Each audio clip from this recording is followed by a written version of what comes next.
I don't know how many we've done, but this is Discussions with Dr. D podcast, which is the Smith School of Business and Abroad. And for this episode, I'm very excited to be interacting with Miss Heather or Dr. Heather Exner-Pirot, who is a senior fellow and director of energy, natural resources, and environment at the Macdonald-Laurier Institute in Ottawa, although you're based in Calgary, I believe, but you work at Ottawa. Special advisor to the Business Council of Canada, managing editor of the Arctic Yearbook, research advisor to the Indigenous Resource Network, and global fellow at the Wilson Center in Washington, D.C. That's a lot. That's a lot of They're stuff. all very complimentary. Yeah. Yeah, I hope so. But that's great because I'm sure that there's a number of things, areas that you're working with. Just as to give people an introduction, as I mentioned earlier privately, Heather and I met at a productivity conference in Calgary, but I've also watched her and read her work, of which there's a lot, and it's all very good. So I'm really excited to actually have her discuss the areas of expertise that she's built, which are complementary to mine, but they're in many ways. I'm really interested to hear her views on the issues that we have today. So we're going to go for about an hour or more. Anyway, before I talk anymore, I would just like Heather to introduce herself. Tell us a little bit about who you are and your background and what you do at the Macdonald-Laurier Institute and the other places that you call your work home. Yeah, great. Well, thanks, David. Delighted to be here. So I work, I would say mostly I work at a think tank. I'm a think tanker. And what we say is if you're not thinking, you're not tanking. And I have, as you say, I've done my PhD in political science that was really focused on Arctic security and development. And so that was, I guess my first passion. Arctic development was usually resource development and Indigenous development. And so that's kind of where the intersection of all my interests was: resource development and also Indigenous and Northern development in Canada. And some of the, I would say, capital T traditional security issues in the Arctic as well. And that's how we are seeing now that commodities are not just about economic development, but very much about geopolitics and power. And we're seeing that play out today. And that is, an opportunity, I would say, for Canada. So I work at a think tank 3 days a week. The other days I still do consulting, some industry, Indigenous relations, and then again, the advisement to the Business Council of Canada on these same topics: resources, Indigenous, rural, Northern, those kinds of things. So I live out in Calgary. I've got my 2 teenage kids, and my husband actually works in a mine in the Northwest Territories. He does a 2 in, 2 out fly out. So it's been interesting having studied Arctic resource development now that my husband is working in it.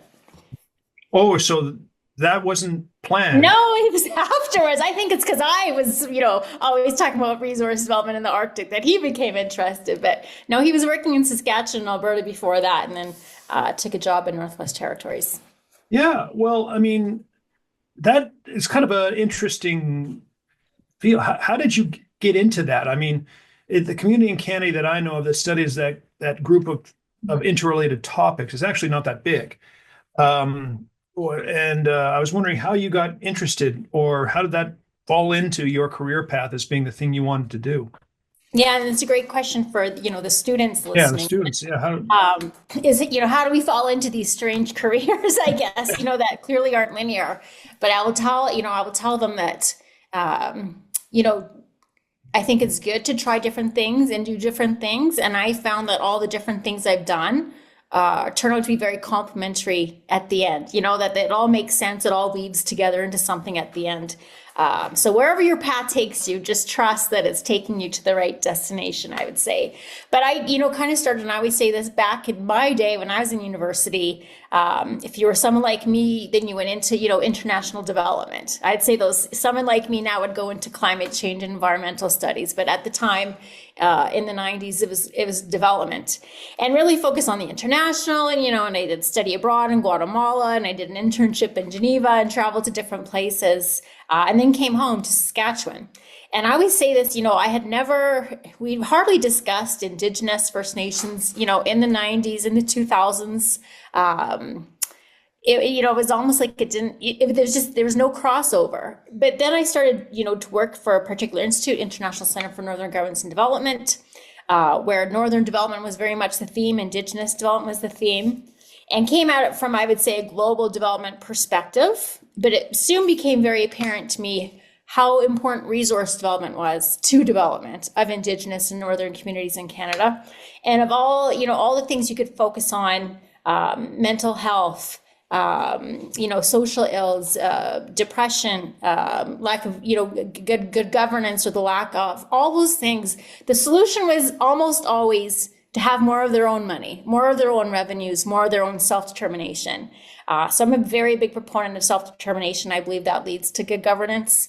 And so it was always like, well, how are they going to get their own revenues? And 90% of the time, the meaningful way for them to become self-determining and get their revenues is from good resource deals and good resource extraction on their territory. So then really focused on how to make that work for everybody, where to find that sweet spot where industry is happy, Indigenous nations are happy, and therefore Canada is happy. And that was a lot trickier 20 years ago, I'll tell you that much. But I think, looking at it in 2025, we've made just tremendous progress, and it really makes a person an optimist. Now, did you see similar sorts of things in you said you did some development work out in the world. Did you see similar patterns, similar processes, and maybe similar solutions there that you're kind of seeing here? How much crossover did you see? That's such a great question. So when I did my master's, it was in Southern Chile. If you see the kind of there's a big island on the south of Chile before you kind of get into the peninsula going into Antarctica called Chiloé, very Indigenous. So it was really about Indigenous, I always say the South Circumpolar world. But very, I guess, structurally similar kind of situation. They don't have the advantages that Canada has, but still colonial, Spanish colonial system, all those things. Anyways, I guess, being there and living there, and you kind of go in with your principles and your values and what you picked up in university, and then just seeing that on the ground, what matters is material well-being. It's Maslow's hierarchy of needs, that kind of applies to everything everywhere, but people need that bottom layer of their hierarchy of needs fulfilled before they can pay attention to anything else. And so this is just being able to feed your family, having shelter, and you don't have options when you don't have those things. So I guess that was, impactful in that it kind of stripped away all the idealism out of global development out of me. And it was just about, people need material well-being, and everything has to start with that. Well, I mean, stripped out the idealism. I mean, what I actually use the Maslow thing in class, and what I say is, how much money do you need for each rung that you go up? And it's not at some point it runs out, but you need the basics Yes. for sure. And the road to independence and Indigenous development needs some money, is fueled by money.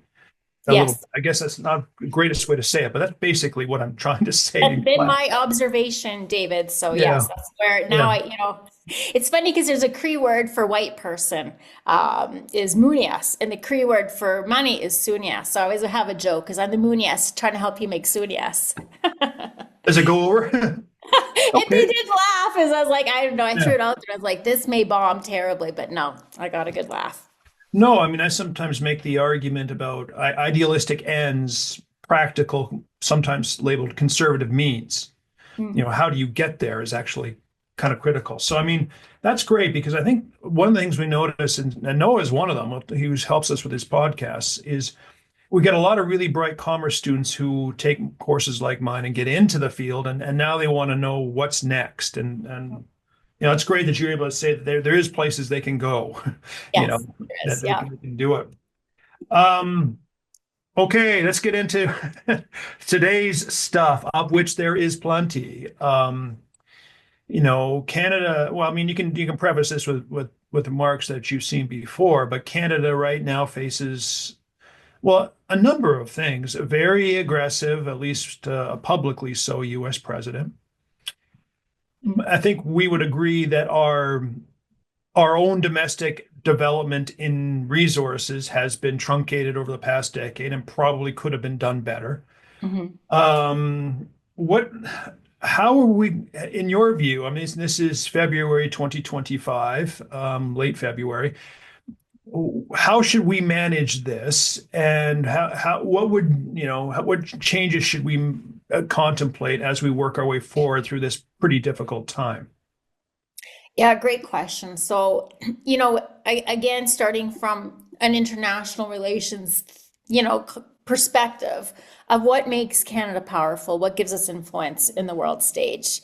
And, it is our resources. And we are very important in many ways. People don't appreciate, I don't think we're the world's third largest exporter of oil, fourth largest producer, sixth largest of natural gas, second largest of uranium. And, you could list a few other commodities that are very essential. Potash, number one, you need that for fertilizer. So these are ways in which we are essential to global markets and to our allies, and making sure people have the food and the energy and the materials, going back to Maslow's hierarchy of needs, to feel secure. And that it is important, that I would say China and maybe some other, certainly Russia, some other authoritarian countries have eaten into global market share in the last 20 years. And it's essential, I think, for a country like Canada. We're the second biggest country in the world, so there aren't a lot of other countries like Canada that are democracies that have a lot of the resources, have a small population, which means we can export a lot of it. So I think we went off track a little bit. Some of it was just the global commodity cycle. You're business students, so commodities went through a global boom, between about 2006 and 2014. They got a lot of investment. There was oversupply, not enough demand when the Chinese kind of miracle kind of tapered off. And so there was oversupply and it busted. And as a reaction to that, if I'm fair, the Liberals, which came in just when it busted, was to try to diversify and saying maybe we shouldn't put all our eggs in the resource basket. But that also became, I think, cultural. There's always been a little bit, I think, of embarrassment of, a resource dependent economy, that's a 20th century or even a 19th century economy. That was the fur trade in the past. We're no longer hewers and haulers. We want to be in the knowledge economy. And to really want to switch it almost as a way of saying, are we an advanced civilization or aren't we? And pump jacks and mining trucks aren't advanced. So I think there was some embarrassment that we were resource focused, and I think there was also an economic need in that time of that bust to focus. But I think it went too far. And I think in general, people's opinions of resource extraction became very divorced from our need for resource extraction. And I've said this before, but at the same time, we are urbanizing very quickly. Canada's 80% urban. People don't know where their materials come from. They don't know where their food comes from. They don't know where their energy comes from. And I think we've taken for granted, it's been so easy and affordable for us that we've taken for granted how hard it is, to create a civilization where all that is easy to access, and have even put in place policies. It's not even that we're ignoring it. Now I feel like we're actively undermining it. And now I think we're just getting to a different period of time where people, it's, the return of commodities, where people appreciate what they mean in global relations and in our economies. Well, it's interesting. I mean, there's a couple of points there that attend to Canada and also attend to broader parts of the world. I mean, a lot of the part of the world, I think, began to take for granted the importance that they still had on energy, basic energy resources, and they somehow were able to ignore or put out of their minds the fact that there are geopolitical links to this. And in Canada, we took it for granted, and one of the arguments I think I've made is, we people are saying we can't do this forever. We're coasting on some things we built up in the decades before, legacy between World War II and now, and if we're not reinvesting in them, that legacy will only take us so far. Mm-hmm. And at some point, people will say, "Well, what have you done for us lately?" Which is what it seems to be Mr. Trump is doing. So I just want to make sure my view is echoed at least some other places. Yeah, so you're talking about, what has the resource sector done for us lately? Well, just Canada. I mean, I think we've taken our position in the world for granted. For sure. That one for sure. Absolutely. And I have to say, there's a little bit of arrogance to it, we drank our own Kool-Aid. of what a great country we're, how free and diverse and more tolerant, the best at, we were the best at incorporating immigrants. We were, we did the first peacekeeping. We'll still bring that up, even though we are not a peacekeeping nation anymore. Yeah, it's been a while. World. We'll still bring that up. And so, no, you're absolutely right. And even, as, when we were a G7, when we became part of the G7, we were, I don't know if, a legitimate G7, we did have one of the largest economies. And again, we keep declining in that respect too. So I would absolutely say we have lost, and all this is soft power. So we've definitely lost hard power, I guess. We had, I think, the fourth largest Navy after World War II, something like that. We had a very powerful military after World War II. We've lost that. Obviously, defense spending has not been a priority. But again, where the low-hanging fruit, David, where I get so frustrated was just for us just provide the oil and the gas and uranium and the potash and the grains and the oil seeds where we make money. But also we endear, I will say, allies and even some enemies to us. You do tie China's hands when they are dependent on us for some things. You tie their hands on how far they can go pushing against us. So to not have respected the role that played in our influence in the world, again, undermining it, where, literally the Prime Minister said in 2016, we want you to know us for our resourcefulness, not our resources. Mm-hmm. As if our power, again, to convene meetings is more important than being the world's third largest exporter of oil. In the real world, that's not the case. Well, yeah, soft power without the backup of hard power is like a mirage. It evaporates. It's wispy and meaningless. Yeah. I mean, what I think I would do then is, because what you've just said, it leads right into this. I'm going to change the order of the questions a little bit. I'm just going to go to the next one and we'll go back. Which is basically, we've got an election coming up, we think. At the very least, we're going to have a change in prime minister, and by March 9th, and then probably an election. We'll see when and how it occurs, but we're going to have a new power structure in Canada. And what advice would you give to the next government of Canada? You can color it with political views, but what should we be doing now to try to fix maybe the challenges that we face? Yeah, and I'll try to be apolitical or nonpartisan, because I would want any government to do the things that these are national interests. Yeah, exactly. These, what I've always thought was in the national interest, and I think I was right, and is now evident is in the national interest. But you know what, I am heartened somewhat in how the political tenor has changed, and that, everyone, Christopher Freeland put out a release today saying Canada should be an energy superpower. If people remember, Harper said that in 2012. It was right before the shale revolution, is why it, kind of didn't manifest. We have increased production by over 1 million barrels by then. But the United States just increased so much more that overshadowed, I think, Canada's potential. But now we are, and I remember, I started saying it and writing it maybe 3 years ago, and it felt provocative to say Canada should be an energy superpower. And you almost had to defend it. And now everyone is saying, Canada should be or is an energy superpower. And we see the value of that. So on the one hand, David Eby, BC Premier, saying, if we don't sell Canadian oil and gas, they'll just buy Venezuelan oil and gas. That's an argument that people like BC Premier. People like me have been making it, and now it's obviously just absolutely mainstreamed. So on the one hand, I think we are recalibrating.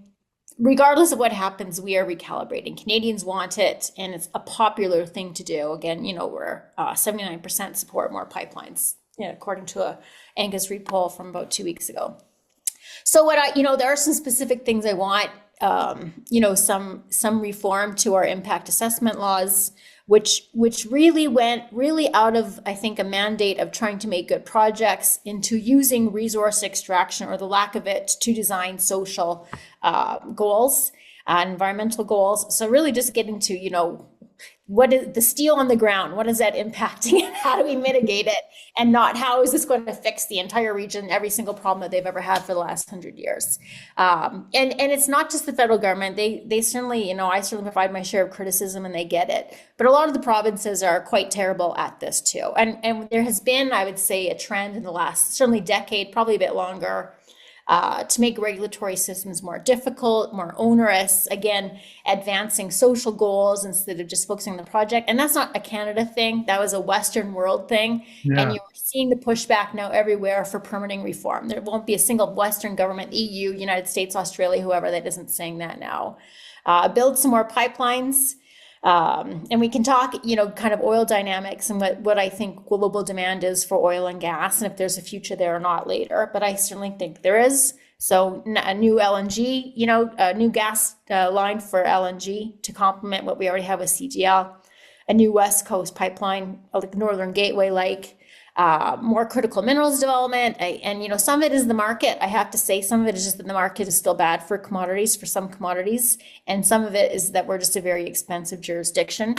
And then generally just for people, and it's already happening, to not see people who work in mining or oil and gas as villains, as bad people. And literally, the UN Secretary General had said that, young people don't go work for oil and gas, that would make you a bad person. You'd be responsible. But to appreciate what those people do, the things that we use every day, how difficult the job is, they're not easy jobs. They're technically not easy jobs, So to encourage young people to take pride in Canada's resource sectors, whether it's forestry or agriculture, mining, or oil and gas, or renewables or hydro or nuclear, whatever, and to choose those as careers and to be proud of doing those careers.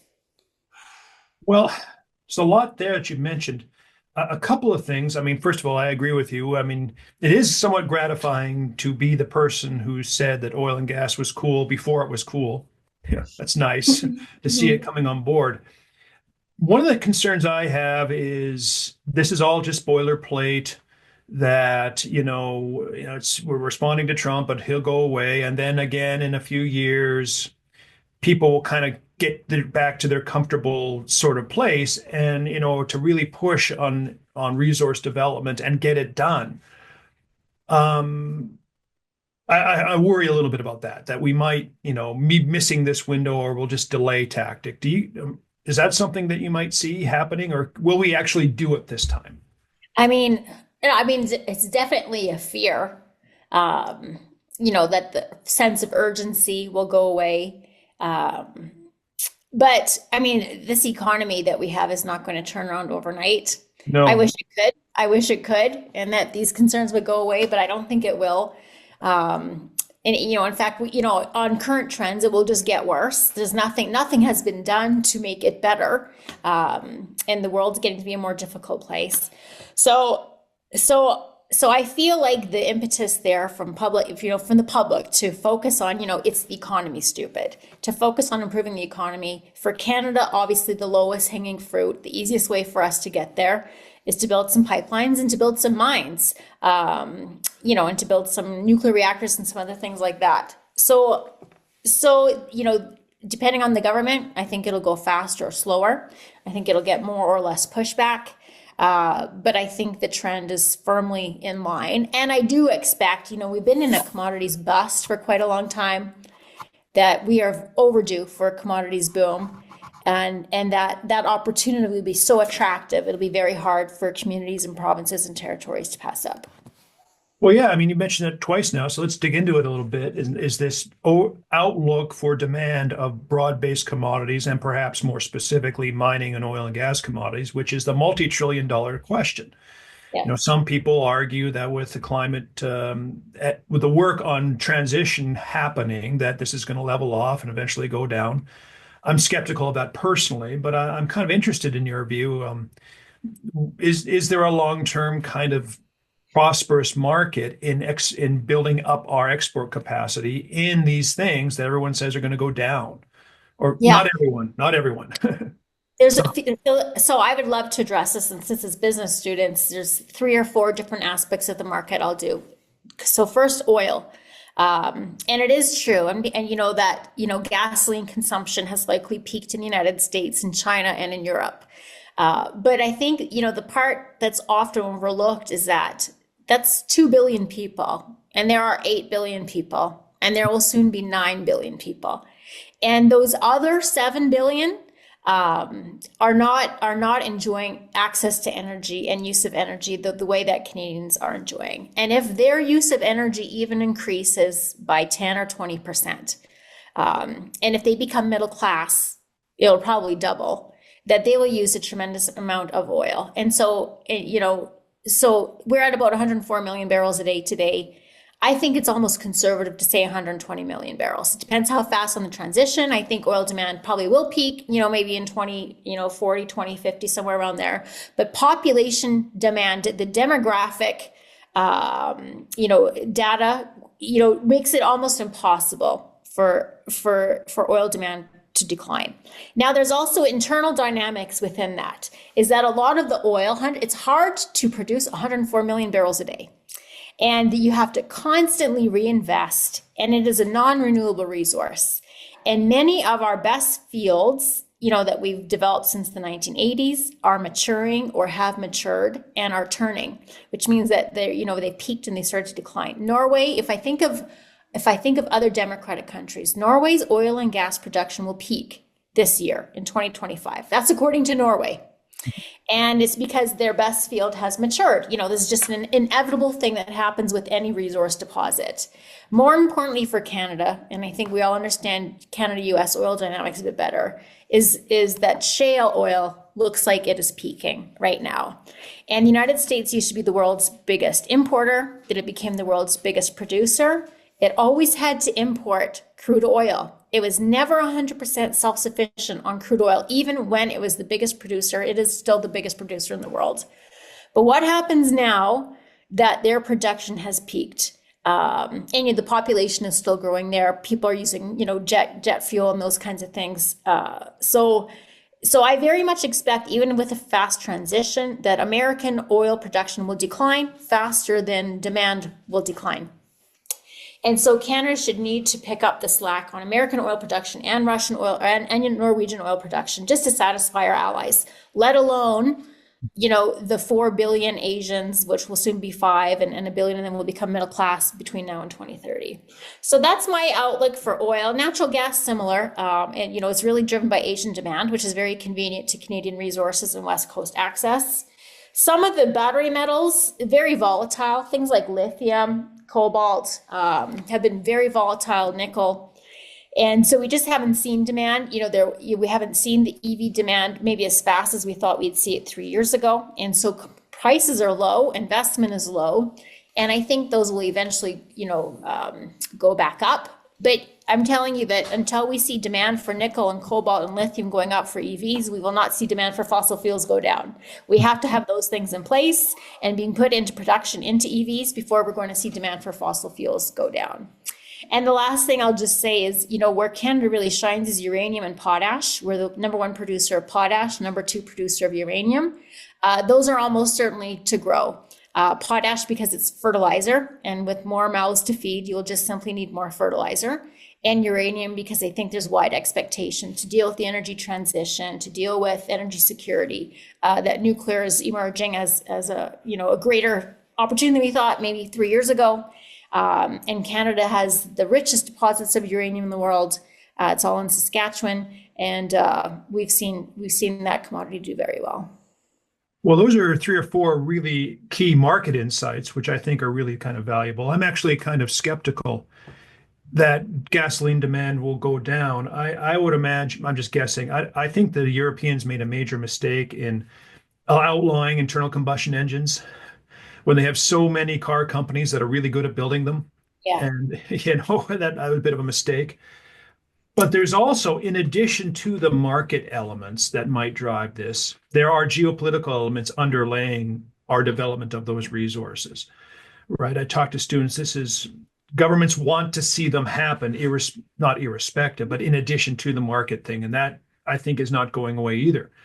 And I don't know if you have any comments on the geopolitics side of all those things you just said. You just outlined brilliantly the market stuff. Let's talk about the geopolitics side. Well, I mean, listen, in commodity markets, oil is king. And that's the most geopolitically fraught commodity that we have. And it has been the source of wars, only because it is so essential. And I always like to think of go to the gas station and you're paying whatever $1.50, let's say, for a liter of gas. That seems high to people, $1.50 for a liter of gas. If you go inside the gas station, you'll probably pay $3 for a liter of water. The liter of water has 0 calories in it, and the liter of gas has about 80,000. So what you are paying for 80,000 the equivalent in petajoules or, kilowatts, the amount of energy you're getting for $1.50 is truly phenomenal. And that for some things we would pay 5 or 10 times that price, because that amount of energy is so much better than wood or coal or dung and other things, that we do. And, nuclear is even more energy dense, but you can't get it, you can't hold it in your hands at the gas station at -30. Not yet, anyway, no. Yeah. So if we look at oil markets, so Saudi Arabia is the biggest producer, then Russia. United States and Saudi Arabia, then Russia. Saudi Arabia and Russia are bigger exporters, again, because the United States is just such a ravenous consumer. As we, try to reduce production in Western countries and, using ESG to get, multinational corporations to reduce their investment, refigure to renewables, that kind of thing. What that paves the way for is for OPEC and Russia to gain global market share. And I would say, if you say we're at, we'll hit 110 million barrels and maybe peak from there, 120, whatever it is, I really want Canada to maintain its market share. I want democracies to maintain their market share. And so whatever, if we say it's, 40% democracies have market share today, even at 80 million barrels, I want us to have 40% market share. What that provides you is redundancy. It makes sure that OPEC does not control or monopolize the market, cannot impose embargoes, cannot use it as a tool like Russia did with Europe, when there was, pretty much a monopoly on Russian natural gas. And it wasn't even a monopoly, but it was, it was just a significant amount. Reduces their ability to use it as leverage for, I would say, nefarious purposes. So that is why I'm so passionate about Canadian oil and gas, because I just insist that there is a democracy that has some global market share that can, enhance production, put more on the market if you need it to, so that authoritarian countries don't control the most important commodity that exists in the world. And not only the actual commodity, it's what they do with the money. And I talk about the value chain, and the money that it generates and where it goes and what it's done is also critical to be looking at. And what do you think of this idea that's being put forward right now of this integrated North American kind of energy hub thing? Mr. Trump is hitting us, but I think there is some, just to back up a little bit, we have more regulation than the Americans. We don't have carbon taxes. We got it makes it harder to invest here. If we could align in some way, perhaps that would ease his pain and allow us to achieve our own national objectives as well. It's tricky now. I will say I spent most of 2023 trying to make the case for North American energy and critical minerals integration, anticipating, that the Americans have had enough of Canada doing nothing, and not even developing the critical minerals, not even contributing, to reducing, dependence on Russia and China on these essential things. The one thing we could do and make a profit at, not even doing that. And so, trying to pitch to the Americans, we can be helpful. We have these things. You need it. We will enhance everyone's security. We could do it.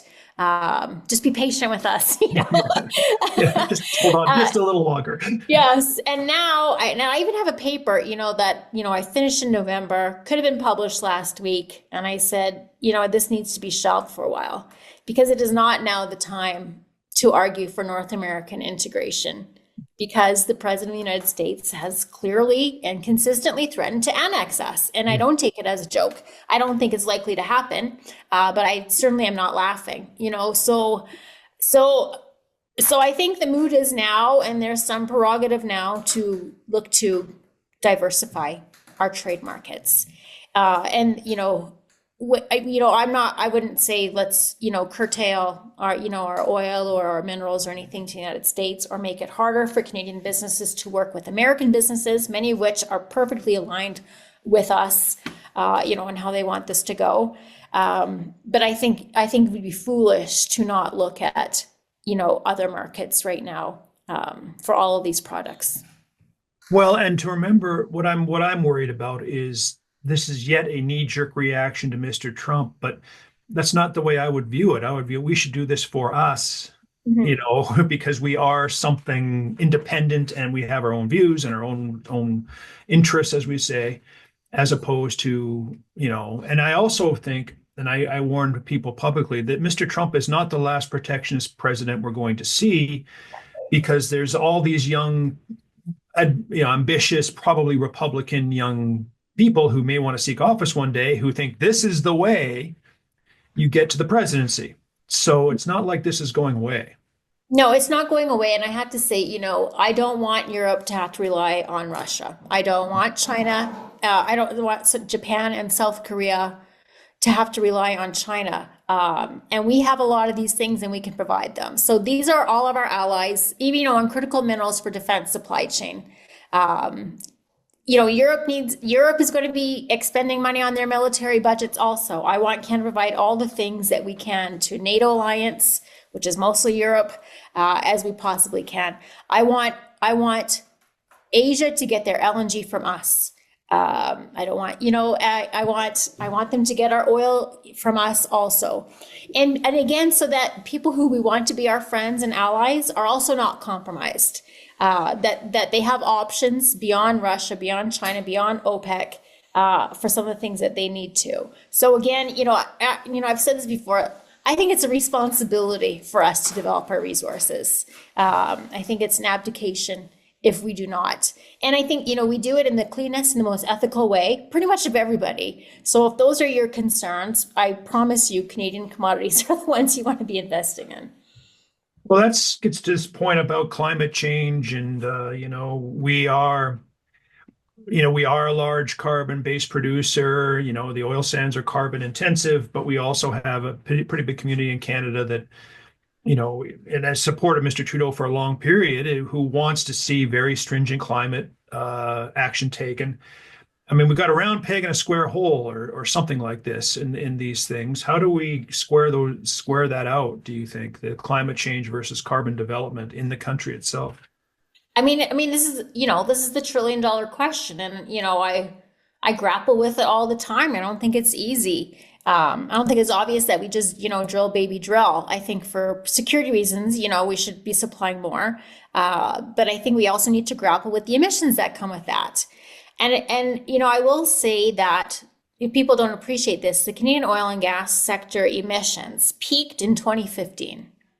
The absolute emissions peaked in 2015, and they've declined since, almost plateaued, a small decline since then, but production has increased by well over 1 million barrels. And so the intensity of the barrel and the intensity of, the unit of natural gas has declined. On natural gas and with conventional oil, so not oil sands, but kind of your typical pump jack oil, that has largely been accomplished by capturing methane. And we have quite strict regulations, and we're some of the best and some of the strictest on capturing methane. And that's important, short-lived climate pollutant, yada, yada. And so that's been a great success. On the oil sands, I think the still to this day, I never hear anyone in Calgary saying, let's do nothing. They would like to do carbon capture, and people don't appreciate, but there are some advantages to the oil sands for capturing carbon because it is a fairly concentrated jurisdiction. And really there are maybe 12, 15, 20 facilities that are producing, of the 3 million barrels, yeah.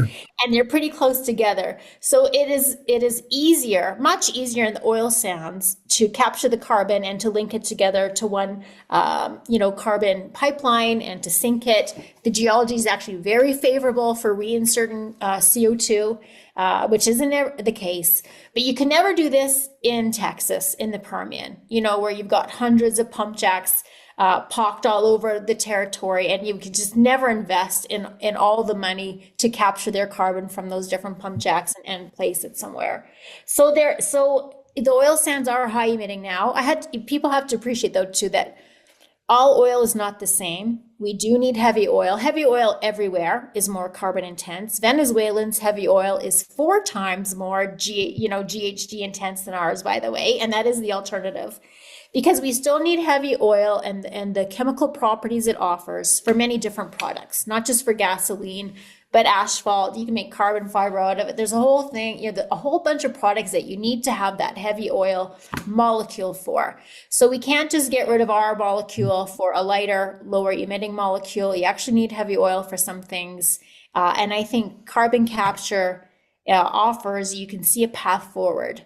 Same with small modular reactors. People are looking at SMRs in the oil sands, because why they're high emitting is because you have to use steam to get the very thick bitumen, very heavy, dense oil to drop the SAGD. And if you could use nuclear heat, you could accomplish the same thing, but without using natural gas. And it's more expensive than natural gas because natural gas is very cheap there. But that is, so people are looking, I would say in the medium term, of using nuclear reactors to, release that bitumen from the ground and get it out. I wonder if future Canadian governments would be willing to invest in stuff like that, because it's a big risk and it's very financially, but they could make it back over time.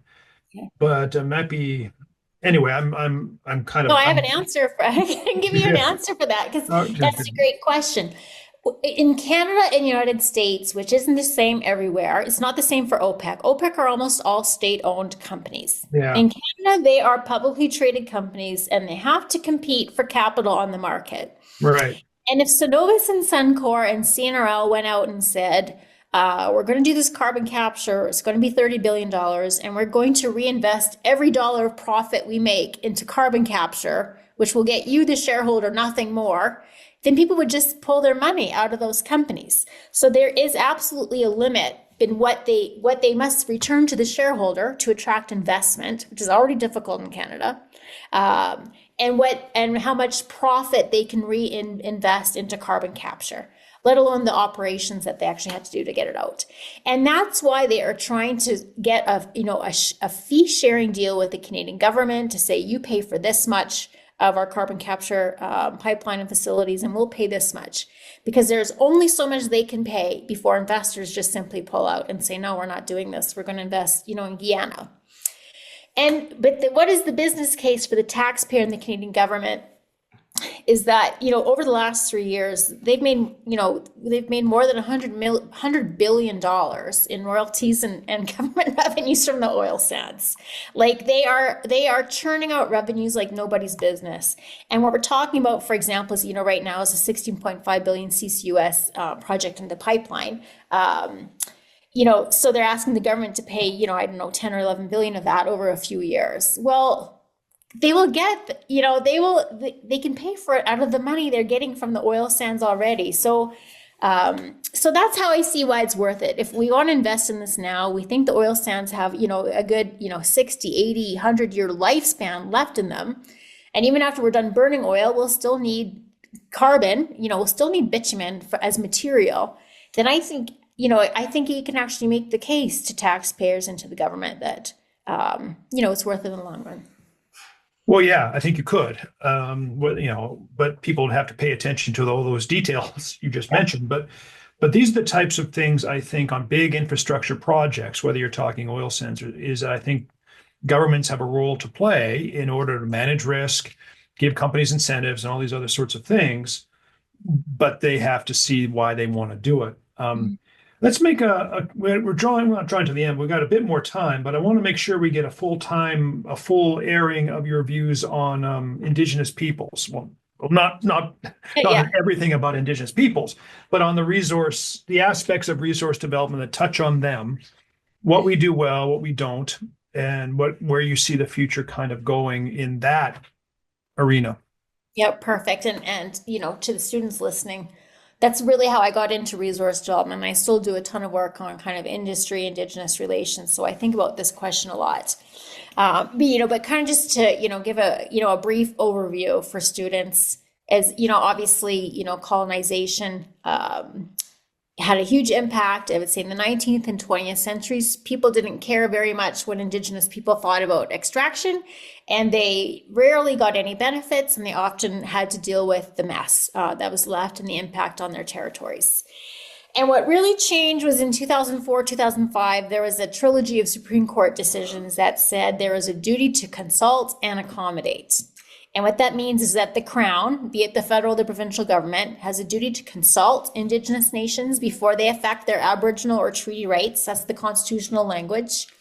And Aboriginal and treaty rights is things like hunting, fishing, gathering, using the land for cultural purposes. So every time you do mining or oil and gas or build a pipeline or a transmission line, you are impacting Aboriginal and treaty rights. So we must consult before we do this, and we must accommodate for any impacts. And there are always impacts. You'll never find resource extraction with no impact. And that really changed the balance of power, where either people ignored Indigenous nations or they did it as a nice to do, corporate social responsibility, to a legal imperative. And I would say, from a proponent perspective, it left it in turmoil, that no one knew what that looked like, what were the thresholds, how to achieve consent, how to demonstrate consent, what happens if you're building a pipeline like TMX and there's 60 different affected groups, what happens if 58 approve and 2 don't? And that's a real question of really what happened. And I would say legislators have not stepped up to fill a lot of, to answer these, because they're hard questions to answer and they're politically contentious questions to answer. And it has been left to the courts through legal processes, which are always expensive and time consuming, to try to put some meat on this bone of what is expected, what is lawful, and how to proceed. So that's been very damaging to the economy, but it has at least provided impetus that I think that we're coming out on the other end of a lot of investors and proponents, I have to say, just left Canada. That was not something that they were willing. It was too risky, too uncertain. Saw no path forward. You talk about your northern gateways, things like that. Saw no path forward and just took your money out. But some other ones worked on getting really good at it. And again, in a situation with the oil sands, where the resource itself is so world class, is so profitable, again, you can, it's $1 trillion resource. The Montney is $1 trillion resource, things like that. Then it was worth putting money in to get it right. For a small or a medium-sized mine, that's where I get concerned. I don't think that miner is going to have the money all the time to get it right, because the government makes it hard. But for something like the oil sands, they had the money to get it right and the incentive to get it right. And so what that has looked like is billions of dollars of procurement to Indigenous businesses. There's more Indigenous workers, there's more Indigenous businesses, there's more Indigenous contractors, nations get resources. And so that has been, a great learning of how do you do this? How do you build an ecosystem of Indigenous contractors? And then the second thing was pipelines, where again, that was very contentious in Canada, always politicized. We had to go through multiple territories. So it's very hard to get consensus along the way. You're never going to get consensus, with 3 people, let alone 10, 20, 50 people, different nations. And so the Indigenous Loan Guarantee Program, where you offered equity into the pipeline, has become the solution, where you say, okay, how can we align our interests with your interests? How can we both be winners from this? And gosh darn if we don't have some good solutions, David. I mean, I won't say it's easy, but I would say that there is a playbook. And I've had many dealings with many communities, and I always say this, I rarely hear we're against development. I mostly hear we don't want to be left out of this development. Mm-hmm. So it's, it's still timely and expensive and can be frustrating, but a lot of people have gotten pretty good at it. Can we export that? I mean, the fact that we have that skill set, because there's lots of, we talked about this an hour ago, where there's lots of Indigenous peoples in the world, probably who also lay on at least pathways to, resource development. And there's a lot of, we can talk about this, but there's a lot of oil and gas and mining companies that simply still don't care, mm-hmm.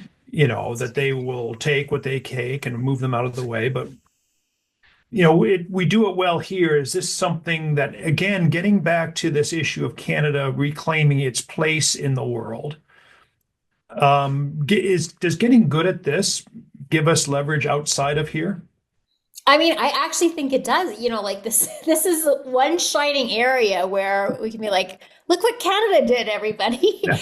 And where I was until 2 months ago was often going to DC, and that would be, where either you would get questions, or you are presenting to Woodmac or something like that, their global group, and wanting to hear, what is this model, what are Indigenous loan guarantees. That has been the one bright spot where people are, how can we replicate this?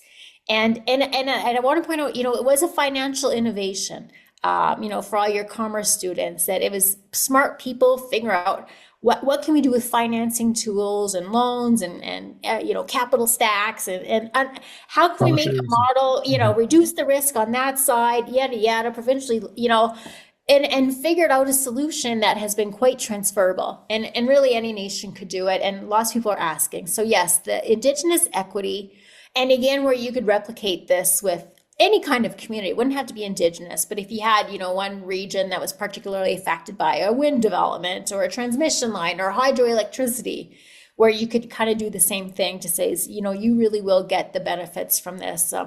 Won't just be negative for you. Okay, now this is one of the areas, and this is drawing a couple of questions here. And I had another podcast with Jock Finlayson, and he Yeah. mentioned this, and I think he's got a point. We have historically envisioned ourselves as some kind of middle power who can play in big leagues, you know, and he argues that's not really accurate anymore. We have much bigger competitors that are arising, and that we need to kind of refashion how we view ourselves as our economic capacities. Um, I don't. How the question is, how should Canada rethink of itself, reshape itself when its relative economic power? I mean, there's lots of big emerging countries in the world that are much, much bigger than us, and we're right next door to one of the Americans, who I think they used to be only 9 times as big as us. Now they're nearly 14 in terms of their economic size. How do we rethink who we are economically in that world, which is quite different from the one that I think most of us sort of have in the back of our heads? Yeah. Well, and it's, what have we coalesced around in this time of crisis is to be an energy and a resource superpower. Yeah. And I think people are starting to appreciate that that's our currency, that, that's our calling card on the world stage. And we still are. And again, people don't appreciate, the third largest reserves. But honestly, with our oil sands, I'll say with, the Montney gas, there's a few basins around the Montney, which is between Alberta and BC, with the Athabasca Basin, which is uranium in Saskatchewan. There's a similar basin in Nunavut, the Theon Basin. Like, we have well over a century at current rates of production of these three most important energy commodities in the world. And again, energy is still king. And I don't think I even have to explain that anymore. But Canada is an energy superpower, and we have much more greater lasting power than most other producers and exporters even. And so this is definitely something to be leveraged. Certainly can be leveraged for us to be important to our allies, in the NATO alliance, and in the Western world in general, because most of our allies are importers. South Korea, Japan, and Europe Yeah. are almost exclusively importers, not Can't, large producers of these resources. I can't think of one that's an exporter other than Norway exports Norway, oil and maybe. gas. Again, they're pairing off. Australia would be similar to us, but they don't have the oil that we have, and oil is still the most important. So we should be working with Australia to provide our allies with everything they need, and also to bring some other people into the fold also. So this is the opportunity is still here. In fact, in many ways, the opportunity is probably going to be greater because many people have run through their own reserves. And I think the Canadian oil sands will just increase in importance, that other sources will be more expensive or more volatile. We've already seen that with, the North Sea. A lot of that has been depleted. The United States conventional, before they had the shale revolution, was depleted. You're seeing depletion elsewhere. So Canada will just, commodities will become more important. We will have more scarcity. Canada doesn't face any of that. Our Arctic is pretty much totally untapped, for critical minerals and for energy. So it's not too late for us to be important. Even it doesn't matter if it's a share.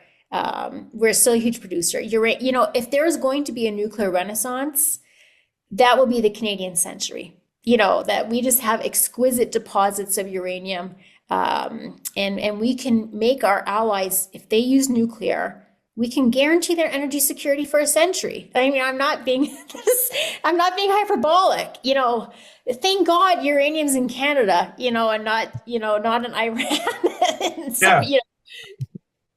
you know, I didn't put this down, but I know you've done a lot of work on it. Can you talk about the Arctic, and ongoing developments? And, you know, everyone's talking about putting a base up there, and we got to exert more sovereignty there and all this sort of stuff. What do you think we ought to do, in terms of our Arctic region? yeah, you know, I'll just have a bit more of a contrarian view, but I've studied this for 20 years. You know, and I did my PhD thesis on it. And when I started that thesis, it was very much from the, you know, we're at threat, you know, we need to protect our Arctic. And then diving deeper into it, this is why I'll be contrarian.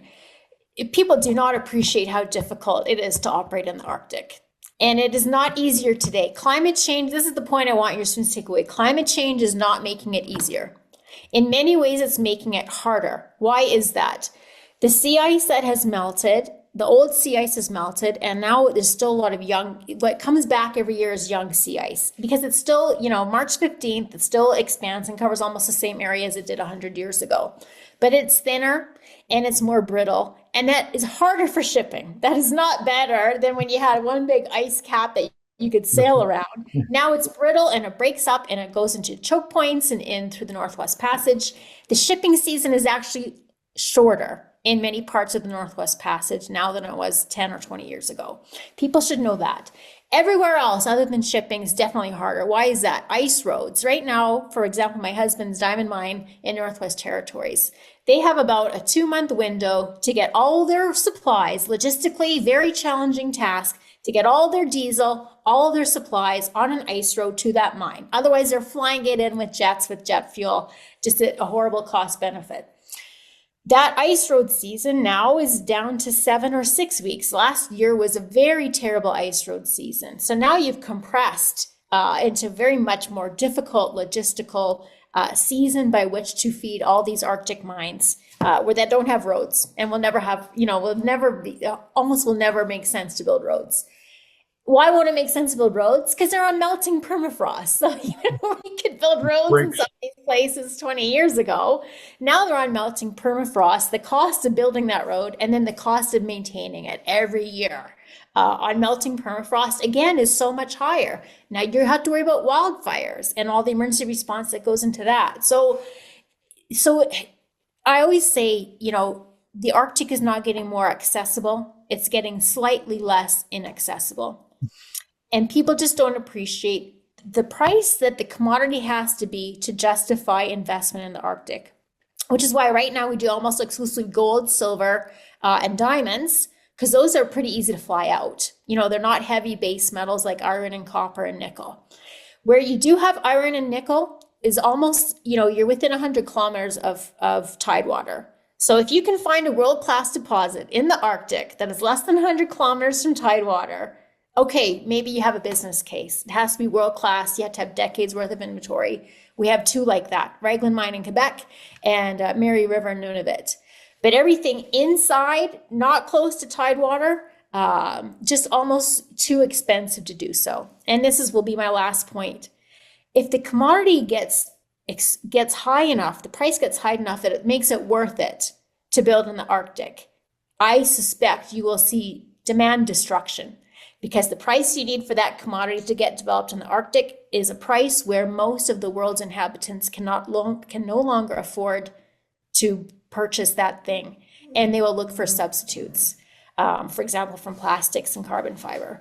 So it's just it's the security aspect. I had to say the security aspect is we are worried about hypersonic missiles from China and Russia, and so we just need to detect them with NORAD. That's why we put our money into NORAD and intercepting them with F-35s. And it's really about the Arctic as a backdoor, as a vulnerable flank for missiles to come in and hit Southern American targets. That is the main security risk. Not that we'll be invaded and people will steal oil and minerals, which Russia has its own, by the way, that it doesn't exploit because it's too expensive. But that'll just be a vulnerable flank for missiles. Yeah, that was always my understanding was that the Royal Military College it's not easy to operate there, whether you're Russian or whether you're Chinese or anybody. To launch an Exactly. invasion from there would be quite a feat, and we would probably see it coming. This was the best line from a Canadian general about 10 years ago was that if someone tried to invade the Arctic, my first task would be to rescue them. Yeah, there you go. But there's this also these other things you just mentioned, and just the sheer act that it is part of Canadian territory, and we should be able, at least to pay attention to it and to know what's going on and to be able to manage it. Yeah, last question. Yeah, I mean, will not be lacking for work, given your line of interest and what's going on in the world. So, I guess your choices will be: what do you do first? What are you working on that people might want to keep an eye out for, and either in your institute work or in some other arena? Yeah, well, obviously, this year we'll have an election one way or another, probably sooner rather than later. And regardless of who's government, I think they'll make some different choices, and we'll need some policy advice. So, in that sense, it's an exciting year, with all the confluence of all the things to be able to say, what do we need to do to build? What do we need to do with impact assessment and permitting and regulatory reform? What incentives do we need to align industry with Indigenous nations? What's the next loan guarantee program? Something else that would incentivize this. What are the projects that we should be prioritizing? How do we get a Northern Gateway type pipeline built? How do we de-risk that? What are the regulations? What are the incentives? So I would say, those policies exactly of how do we use this window to build in Canada, and what policies do we need to do that? Yeah, I mean, that's an interesting. I told my students one of the tasks of political or business leadership, but really political leadership, is to know when the window is open to do something. And for 9 years it was closed on a lot of this stuff, and now it's open all of a sudden. Yes. Everyone's trying to jump through it. And you can do a decade's worth of work in a couple of months, or 6 months, because you can. And it's interesting. I hope that whatever we have in terms of a next federal government recognizes that they have a window and that they jump through it. Yep, I hope so. Yeah, we'll be encouraging them from my think tank to do so anyways. Yeah, well, I'll be doing it from academia, and I'm busily corrupting as many students as I can. Perfect. Glad to hear. Anyway, that's our hour and 10, hour and 15. Thank you so much, Heather, for spending some time with me today, and then for, by extension, the students that will see this.